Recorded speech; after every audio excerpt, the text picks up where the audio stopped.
नमस्कार.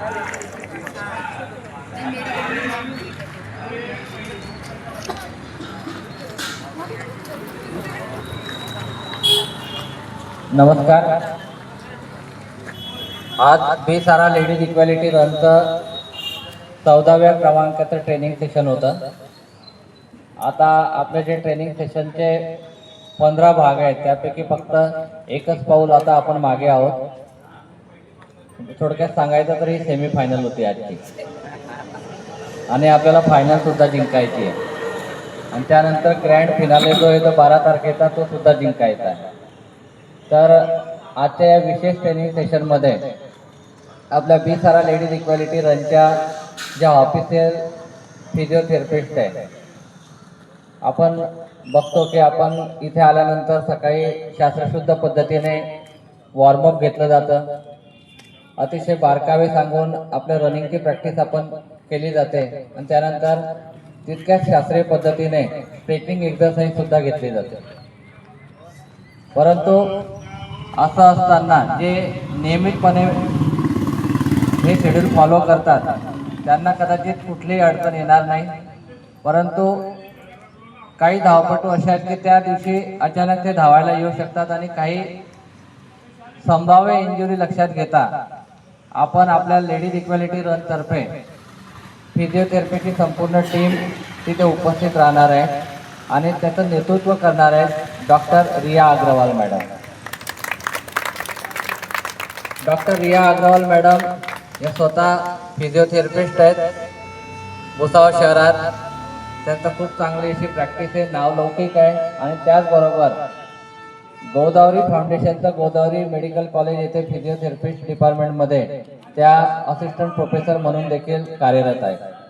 तर त्यांचं आपल्या भुसावळ स्पोर्ट्स अँड रनर्स असोसिएशनतर्फे स्वागत आणि सत्कार करण्यासाठी त्यांचीच विद्यार्थिनी असलेली आदिती आणि त्याचबरोबर पुष्पा चौधरी ताई या दोघांना मी विनंती करतो की त्यांनी डॉक्टर रिया अग्रवाल मॅडम यांचं स्वागत आणि सत्कार करायचा. आदिती तू त्या तिकडच्या बाजूने ना. आणि खूप चांगली गोष्ट आहे की विद्यार्थिनीच्या हस्ते शिक्षकांचं आपण स्वागत करतोय.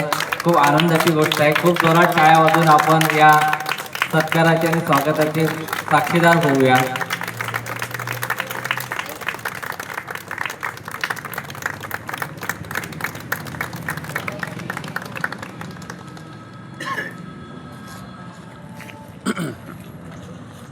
थँक्यू.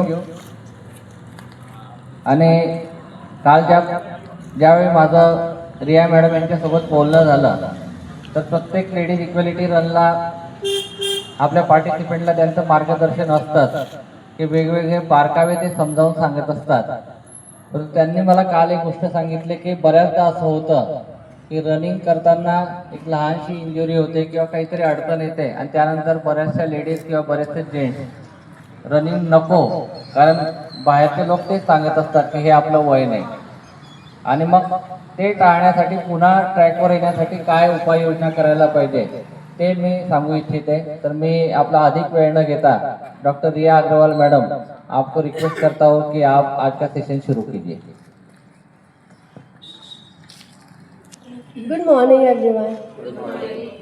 सो सबसे पहले तो मुझे आप सभी को अप्रिशिएट करना है कि आप आपकी डिसिप्लिन कंसिस्टेंसी मेंटेन कर रहे हो इतने सालों से, इतने बारिश में भी मेंटेन कर रहे हो. ठीक है. सो बहुत बार क्या होता है ना, एज अ फिजियोथेरेपिस्ट मेरा ये गोल नहीं है कि आप सिर्फ रन करोगे, लेकिन रन करते वक्त आपकी कंसिस्टेंसी मेंटेन करना, इंजरी प्रिवेंट होना और डिसिप्लिन मेंटेन करना, ये एक मेरा गोल है. सी बहुत सारे रनर्स का ये गोल होता है या एम होता है कि आज मुझे इतना रन करना है, इतना डिस्टेंस रन करना और इतने स्पीड में रन करना है. ठीक है, ये आपके लिए सही है, लेकिन आप क्या भूल जाते हो कि रिकवरी भी अपना गोल है. रिकवरी भी ट्रेनिंग का पार्ट है. ठीक है. अगर आप रिकवरी नहीं कर रहे हो, अगर बॉडी को उतना रिकवर नहीं कर रहे हो तो आप उतना परफॉर्मेंस आपका इंक्रीज नहीं कर रहे हो. ठीक है. तो सबसे पहले ये देखेंगे कि जब आप रन कर रहे हो तो आपके बॉडी में क्या हो रहा है. तो बॉडी में ना सबसे पहले आपकी जो मसल है वो टियर हो रही है या मसल डैमेज हो रही है। अगर muscle tear, that is micro tear, वो ऐसी कोई बहुत ज़्यादा नहीं होती है, वो माइक्रो टियर होती है। जो आपको लॉन्ग रन कर लिया या मैराथन रन कर लिया तो आपको समझेगी कि आपको थाइज में या फिर काफ में पेन हो रहा है, एक हल्का सा पेन होता है। अगर वो एक माइल्ड हो, एक हल्का सा पेन हो, that is normal.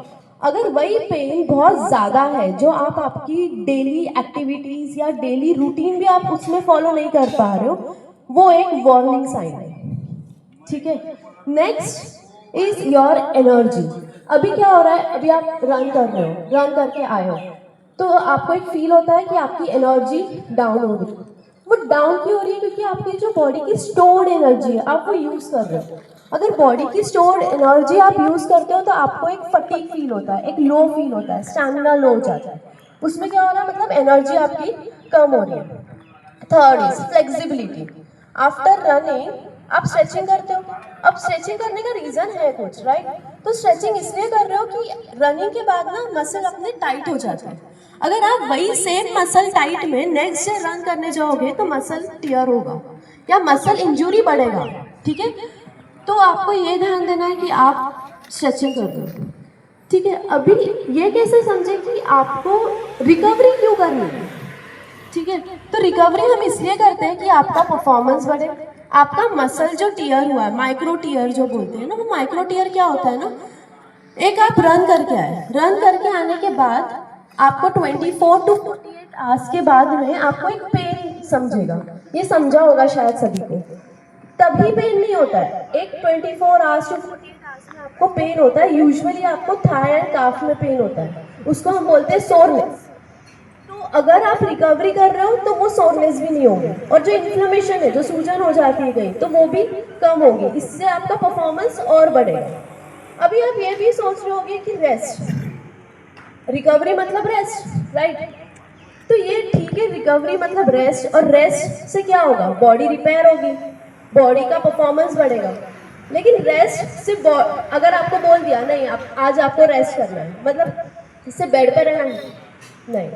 First is active recovery. Active recovery में क्या होगा, अगर आज आपने लॉन्ग रन किया, या फिर अप हिल रन किया, डाउन हिल रन किया, उसके बाद आप क्या करोगे, रिकवरी करना है। तो रिकवरी करने के लिए आप क्या करोगे, स्लो इंटेंसिटी एक्सरसाइज करोगे, या स्लो इंटेंसिटी से वॉक करोगे, या स्लो साइकिलिंग करोगे। तो इससे क्या होगा, आपके बॉडी को रेस्ट मिलेगा, आपकी बॉडी का परफॉर्मेंस इंप्रूव होगा। Next is passive rest. Passive rest में क्या होता है, अगर आप आज मैराथन रन करके आ रहे हो, ठीक है, या फिर आपको कोई इंजरी हो रही है, तो आप उस दिन पैसिव रेस्ट लो, मतलब आप उस दिन कोई भी एक्टिविटी नहीं करोगे। सी ये ऐसा मतलब एविडेंस है कि वीक में एटलीस्ट एक दिन आपके बॉडी को रेस्ट देना है, ठीक है। Third is sleep. ये सभी को पता है कि स्लीप एटलीस्ट 8 to 9 आवर्स होनी चाहिए, एटलीस्ट 7 to 9 आवर्स पकड़ के चलो।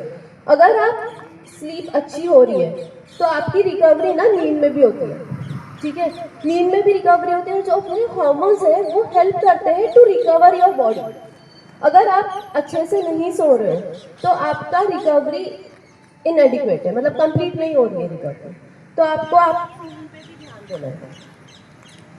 Next is post workout recovery. अभी देखो, अभी आप लोग बहुत अच्छे से वो वर्कआउट करते हो, अभी रन करके आए, रन करके आने के बाद का रिकवर कैसे होना है, बॉडी रिकवर कैसे होती है। First cool down.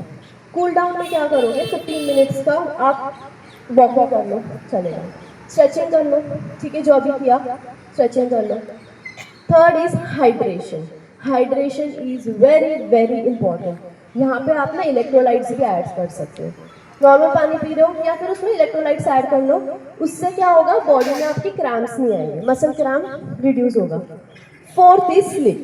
प्रॉपरली आप सो रहे हो तो उससे क्या होगा, आपका जो पोस्ट वर्कआउट है वो भी मेंटेन रहेगा, मतलब पोस्ट वर्कआउट फटीग जो है वो नहीं होगा। Next nutrition. सी न्यूट्रिशन मेंटेन करना वो भी ये अगर आप ना कार्बोहाइड्रेट्स, अभी कार्बोहाइड्रेट्स किस में मिल जाएंगे, बनाना में मिल जाएगा, ठीक है, मिल्क में मिल जाएगा। अगर आप कार्बोहाइड्रेट्स प्लस प्रोटीन ये दोनों चीज मेंटेन नहीं कर रहे हो, देखो कार्बोहाइड्रेट्स क्या करेगा, आपको बॉडी को एनर्जी देगा, और प्रोटीन क्या करेगा, मसल को रिपेयर करेगा। तो आपके फूड में कार्बोहाइड्रेट्स और प्रोटीन दोनों का बैलेंस होना चाहिए। एक एग्जांपल देती हूँ, जैसे बनाना प्लस पीनट बटर, ठीक है, कार्बोहाइड्रेट भी हो गया, प्रोटीन भी हो गया। Next example, milk and nuts, carbs भी हो गए एंड प्रोटीन भी हो गया। तो ये आपके डेली रूटीन में आपको ऐड करना ही है, सो दैट आपका स्टेमिना मेंटेन रहेगा, एंड्योरेंस मेंटेन रहेगा, एनर्जी मेंटेन रहेगी, ठीक है। अभी नेक्स्ट चीज वार्निंग साइंस। आपको कैसे समझेगा आपकी बॉडी रिकवर हुई है या नहीं हुई है। आज आपने लॉन्ग रन किया, नेक्स्ट डे आपको वापस रन करना है, लेकिन पहले अपनी बॉडी का सुनो, ठीक है, आपकी बॉडी क्या कह रही है, रिकवर हुआ है बॉडी में या नहीं हुआ है। अगर बॉडी रिकवर नहीं हुई तो आपको क्या फील होगा, कोई बता सकता है क्या फील होगा अगर बॉडी रिकवर नहीं हुई है तो। Tiredness, first is fatigue, tired रहेगी बॉडी। नेक्स्ट स्टैमिना लो रहेगा, ठीक है, आप dehydrated feel.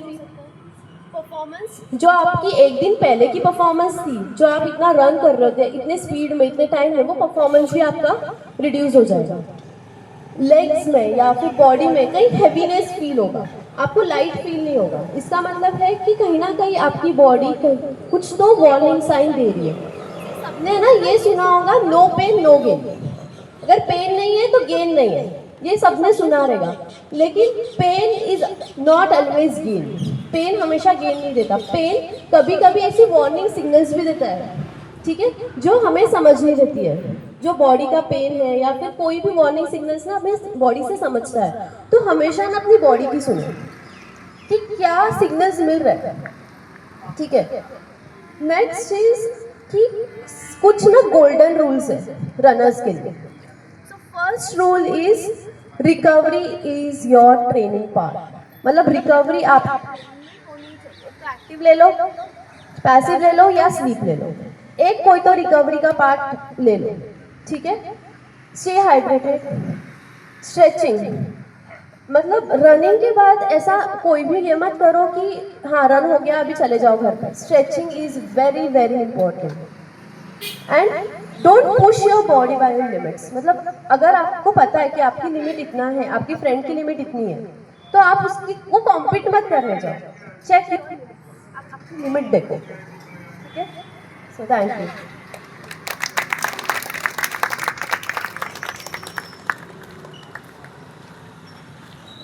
Thank you madam.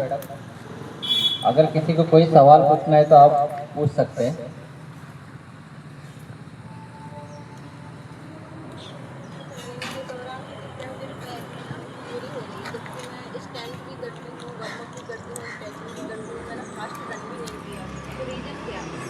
Running के बाद इंजरी होना, मतलब बहुत बार क्या होता है ना, रनिंग करते करते इंजरी हो जाती है, बहुत पैनिक हो जाते हो, और पैनिक होने के बाद वापस तुम रन करने लग जाते हो, ठीक है, आप स्टॉप नहीं ले रहे हो, आपकी बॉडी आपको सिग्नल दे रही है कि नहीं मुझे पेन हो रहा है, अभी मुझे रन नहीं करना चाहिए, लेकिन फिर भी एक कंपटीशन रहता है कि नहीं अभी रन करना है। सो ऐसे टाइम पे क्या करना है ना, फर्स्ट इज रेस्ट, ठीक है, आइस लगाओ, वहाँ पे आइसिंग करना है। जो भी पार्ट में आपको समझ रहा है कि नहीं अभी बॉडी में अपने को पेन स्टार्ट हो गया है, यूज आइस।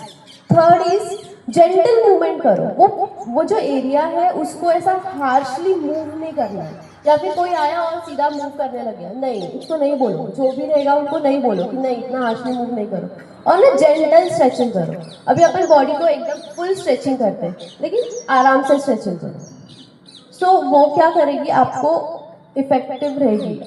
आप हमेशा ये मत सोचिए कि नहीं अभी पेन हो रहा है, क्या हुआ, ये पेन तो जिंदगी भर होगा, लेकिन उसको पहले ट्रीट कीजिए, उसके बाद में रनिंग स्टार्ट कीजिए।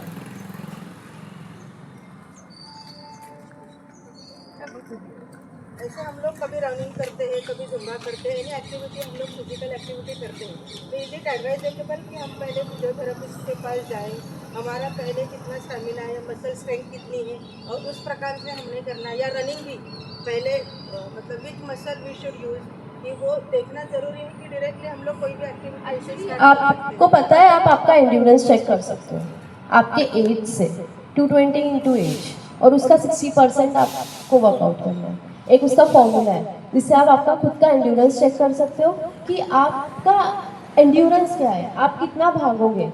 अगर आप आपके एंड्योरेंस से ज़्यादा वर्क कर रहे हो, इसका मतलब आप आपकी बॉडी को फटीग कर रहे हो। ये आपके एज के और बॉडी वेट के अनुसार आपको वर्कआउट करना होगा। यस, मसल का होता है कि हम मसल की नहीं स्ट्रांग है तो डायरेक्टली रन नहीं करना है, पहले उनको स्ट्रांग बनाना है। एग्जैक्टली आप आपके मसल को ना हम चेक कर सकते हैं, जिससे हमें समझेगा कि आपकी मसल में स्ट्रेंथ कितनी है। एक हमारे प्रोटोकॉल्स होते हैं, उससे हम मसल का स्ट्रेंथ चेक कर सकते हैं। और अगर मसल वीक है, सी आप आपकी जब रनिंग कर रहे हो तो आप आपका होल बॉडी वर्कआउट कर रहे हो, राइट।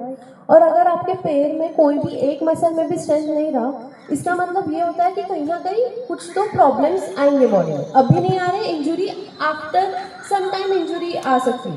सो आप आपकी ना स्ट्रेंथ पहले समझो कि आपके बॉडी में आपकी स्ट्रेंथ कितनी है।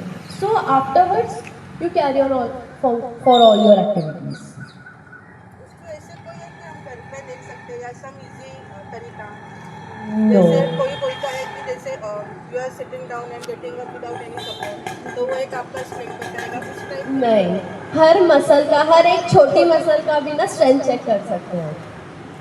What is the importance of shoes? Exactly. So last time ना शायद मैंने इस पे लेक्चर लिया था शूज़ पे। सो सी सबका ना फुट एक अलग है, किसी का फ्लैट है, किसी की इसमें कर्व ज़्यादा है, किसी की इसमें कर्व कम है, किसी का अंदर ज़्यादा पैर जाता है, किसी का बाहर ज़्यादा पैर जाता है। जिसका पैर एकदम फ्लैट है उनके शूज़ को ना कर्व होना चाहिए अंदर से। सो वो कर्व क्या करेगा, आपको एलिवेट करेगा पैर को। और अगर आप फ्लैट इसमें ही आप भाग रहे हो तो आपका पैर और पेन करने लगेगा, मतलब फुट नीचे से पेन होगा। कि जिसका कर्व बहुत ज़्यादा है तो उसके इसमें ना एक अंदर एक कर्व प्लेस करते हैं, सिलिकॉन कर्व्स आते हैं, वो आप प्लेस कर सकते हो और फिर उसके बाद में आप रन कर सकते हो। ऐसे बहुत सारे ना फुटवेयर के में चेंजेस आते हैं। तो सबसे पहले अपने फुट को चेक करो कि आप कैसा है, फ्लैट है, कर्व है, कैसा है, या फिर अंदर से ज़्यादा आप वेट डाल रहे हो, बाहर वेट डाल रहे हो। अगर अंदर वेट डाल रहे हो तो बाहर के मसल को स्ट्रेंथ करोगे तो अंदर पूरा पेट नहीं जाएगा। अगर पूरा अंदर ही वेट जाते रहेगा तो आपको पेन स्टार्ट हो जाएगा, ठीक है। तो फुटवेयर इज़ वेरी इंपॉर्टेंट। अगर आप अच्छे शूज़ नहीं पहन रहे हो तो आप सडनली थोड़े दिन बाद ना आपको foot pain, knee pain, hip pain, back pain धीरे धीरे स्टार्ट हो जाएगा। Any other questions? नहीं, जैसे हम रन कर रहे हैं, एक एज आई हमारी 60, 70, शायद एज उस टाइम से रनिंग ना कर पाए, शायद वॉक भी ना कर पाए, तो आज जो हमने रनिंग की है इसका क्या इफेक्ट 70 और 80 की एज में पड़ेगा?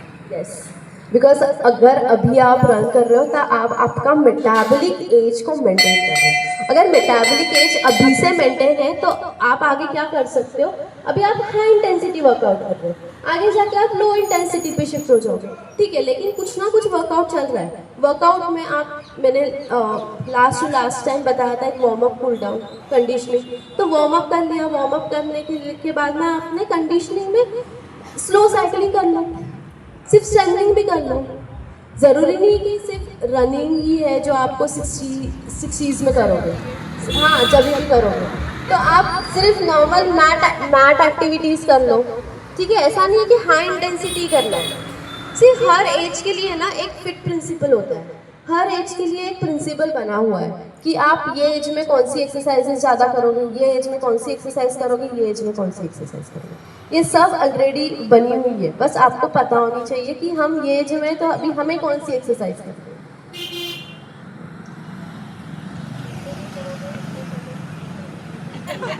करोगे तो 70 में नहीं करोगे तो 80 में फायदा होगा, पता नहीं चलेगा कि नहीं।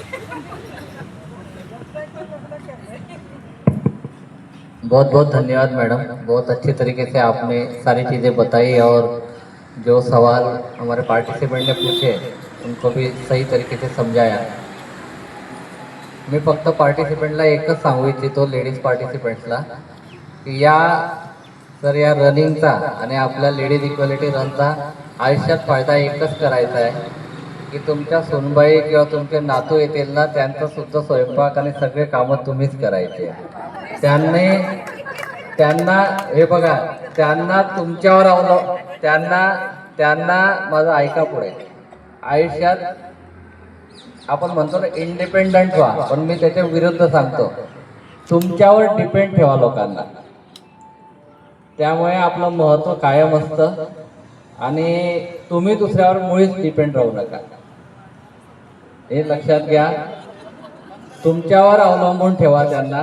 मी एक लहानशी गोष्ट आमच्या आयुष्यातली सांगतो की ज्या वेळेला संस्कार आता 12वीत गेला आहे, म्हणजे 11 वर्ष झाले आम्हाला जळगावला जेव्हा गेलो, तर तिथे एक कॉमन प्रश्न जो आम्हाला ते कॉमन प्रश्न विचारायचे, पण आमच्यासाठी जो अनकॉमन होता की अनिताला ते सारखे विचारायचे ते स्टाफ क्वार्टरचे लोक की आई वडील तुमच्यामध्ये राहतात का.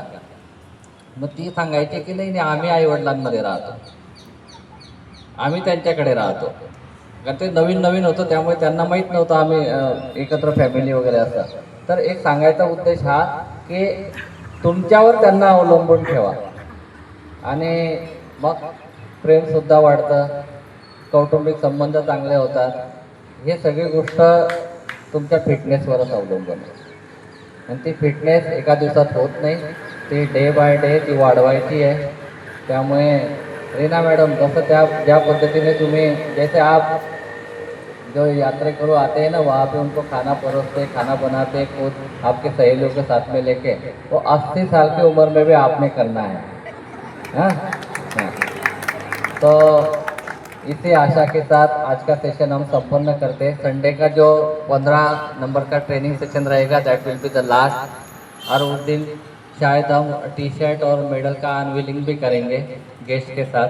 तो सभी से रिक्वेस्ट है कि संडे के दिन बारिश नहीं रहने वाली है, तो सभी लोगों को उस दिन ज़्यादा से ज़्यादा पार्टिसिपेंट्स ग्राउंड पे आए, ऐसा मैं रिक्वेस्ट करता हूँ. और आज का ट्रेनिंग सेशन संपन्न हुआ ऐसा डिक्लेयर करता हूँ. Thank you.